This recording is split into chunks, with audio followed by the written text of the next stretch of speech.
নমস্কাৰ বন্ধু বান্ধৱীসকল, ভিলেজ ভইচলৈ আপোনালোক সকলোকে স্বাগতম জনাইছোঁ আৰু এটি নতুন ভিডিঅ'লৈ মই আপোনালোকৰ মাজত আহিছোঁ। যদিহে ভিডিঅ'টো চাই ভাল পায় তেতিয়াহ'লে লাইক কৰিব, কমেণ্ট কৰিব, শ্বেয়াৰ কৰিব আৰু যদিহে এতিয়ালৈকে চেনেলটো ছাবস্ক্ৰাইব কৰা নাই তেতিয়াহ'লে চেনেলটো ছাবস্ক্ৰাইব কৰি ল'ব। আহক এতিয়া আমি ভিডিঅ'টো আৰম্ভ কৰোঁ।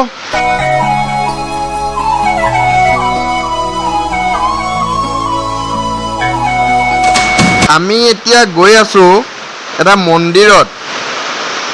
মন্দিৰটো সকলোৱে আমাৰ অঞ্চলৰ মানুহে চিনি পায়। এই মন্দিৰটো মাতিয়া বুঢ়া গোহাঁই মন্দিৰ বুলি জানে সকলোৱে, আমাৰ এই অঞ্চলৰ মানুহে জানে। এতিয়া আমি আপোনালোককো দেখাবলৈ গৈ আছোঁ আমি, মানে কি আছে এই মন্দিৰটোত। আপোনালোকে চাই থাকক সম্পূৰ্ণ ভিডিঅ'টো, স্কিপ নকৰাকৈ চাব। আৰু সেই মন্দিৰটো ইতিহাস আপোনালোকে গম পালে আচৰিত হ'ব। চাই থাকক। এই চাইকেল লৈ গৈ আছোঁ।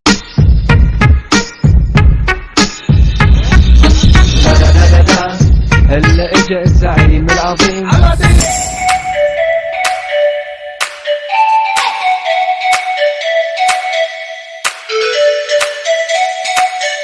মানে সেই মন্দিৰটোত এডাল গছ আছে, অগস্তি বুলি গছ আছিলে। সেই অগস্তি গছজোপাত এটা ষাঁড় গৰুৰ প্ৰতিচ্ছবি ওলাইছিল।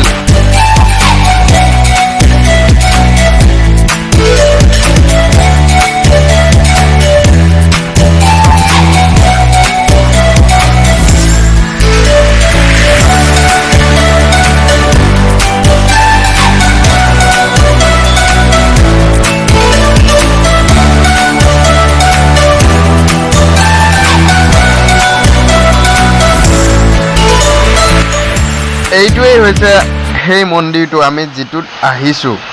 এতিয়া আপোনালোকক সম্পূৰ্ণ দেখাম। এতিয়া অলপ বৰষুণ দি আছে বাবে ওচৰতে থকা স্কুলখনত আমি অকণমান সময় ৰখিছোঁ। এই দুখন আমাৰ বাহন। এতিয়া মন্দিৰটোৰ পৰিৱেশ দেখাওঁ আমি। মানে যিটো গছ দেখাব আহিছিলোঁ সেই গছটো কাটিছে। মানে মন্দিৰটো আগতে টিঙেৰে বনোৱা আছিল, এতিয়া ছাদ ঢালিছে, সেইকাৰণে অসুবিধাৰ কাৰণে গছডাল কাটিছে।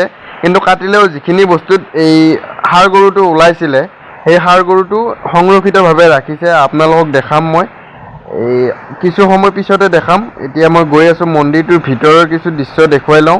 মানে ভিতৰৰ পৰিৱেশ আজি বন্ধ আছে। বন্ধ থাকিলেও মানে এই আপোনালোকক পৰিৱেশটো দেখাওঁ। কেতিয়াবা খুলিলে আপোনালোকক ভালদৰে দেখুৱাব পাৰিম। ঘণ্টাটো বজাই ল'লোঁ আগতে, আৰু আপোনালোকৰ ভিডিঅ'ৰ ঘণ্টাটো বজাই দিব, যাতে নতুন নতুন ভিডিঅ'বিলাক সোনকালে পাব পাৰে। আৰু খোলা নাথাকে, কাৰো পাৰ্মিশ্যন নোলোৱাকৈ সোমাইছোঁ বাৰু, যি নহওক মন্দিৰৰ কথা। আহক এতিয়া ভিতৰৰ দৃশ্যটো চাই লওঁ। এয়া আমি সোমাই আহিছোঁ মন্দিৰৰ ভিতৰ ভাগলৈ। এতিয়ালৈকে মন্দিৰটো কমপ্লিট বনোৱা হোৱা নাই, বনাই আছে। মণিকূটৰ কাম প্ৰায় শেষ হৈছে, ৰং দিছে মণিকূটত। কিন্তু যিটো এই বাহিৰৰ ছাইডটো, এইটো যিটো মই দেখাইছোঁ, সেই ছাইডটোত এতিয়ালৈকে প্লাষ্টাৰৰ কাম হোৱা নাই আৰু লাহে লাহে কৰি আছে চাগে। এয়া দেখিছে মণিকূটৰ কাম শেষেই হৈছে। এইটোৱেই মন্দিৰটো। আৰু আপোনালোকক যিটো বস্তুৰ কাৰণে লৈ আহিছিলোঁ, গছত যিটো ষাঁড় গৰু ওলাইছিলে, সেই দৃশ্যটো আপোনালোকক দেখাম। আপোনালোকে চাই থাকক, ভিডিঅ'টো শেষলৈকে চাই থাকক, স্কিপ নকৰাকৈ চাওক। এতিয়া আপোনালোকক মই দেখাম সেই ষাঁড় গৰুটোৰ দৃশ্য। এইটো আমি ভালদৰে নাজানো, তথাপিতো আপোনালোকক দেখাব আহিছোঁ মই এইকাৰণে, যাতে এইটো বস্তু বিলুপ্ত নহয় কোনো দিন।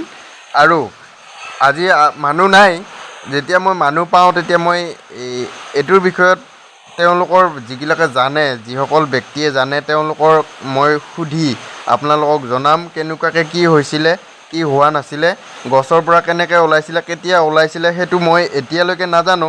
গতিকে মই জনা ব্যক্তিক সুধি কিনে আপোনালোকক ক'ব লাগিব এইটোৱে আছিলে, এইটো গছৰ টুকুৰাতে ওলাইছিলে।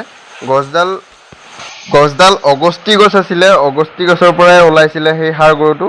এইটো হয় ষাঁড় গৰুটোৰ মূৰটো। এই শিং আছিলে, ইয়াতে দুটা শিং কাটিছে। আৰু এইখনেই মুখখন আছিলে। এতিয়া গছডাল শুকাই যোৱাৰ কাৰণে এই দৃশ্যটো চিনি নোপোৱা হৈছে। এইটো চকুটো আপোনালোকে দেখিছে, এইটো চকু ওপৰৰ ফালে, এইফালে চকু আছে এইটো। আৰু ওপৰৰ সেই দুটা শিং আছিলে, কাণ আছিলে আৰু ভৰিও আছে। এতিয়া ধৰক এই গছডাল শুকাই যোৱাৰ কাৰণে সিমান এই ভালদৰে দেখা হোৱা নাই। এইখন ভৰি, এইখন আগ ভৰিখন এইটো দেখিছে আপোনালোকে এইখন ভৰি আছিলে আজিৰ ভিডিঅ'টো ইমানেই আছিলে যদিহে চাই ভাল পাইছে তেতিয়াহ'লে লাইক কৰিব কমেণ্ট কৰিব শ্বেয়াৰ কৰিব আৰু এতিয়ালৈকে যদি চেনেলটো ছাবস্ক্ৰাইব কৰা নাই তেতিয়াহ'লে চেনেলটো ছাবস্ক্ৰাইব কৰিব আৰু কাষতে থকা বেল আইকনটো দবাই ল'ব এতিয়ালৈকে বাই বাই বাই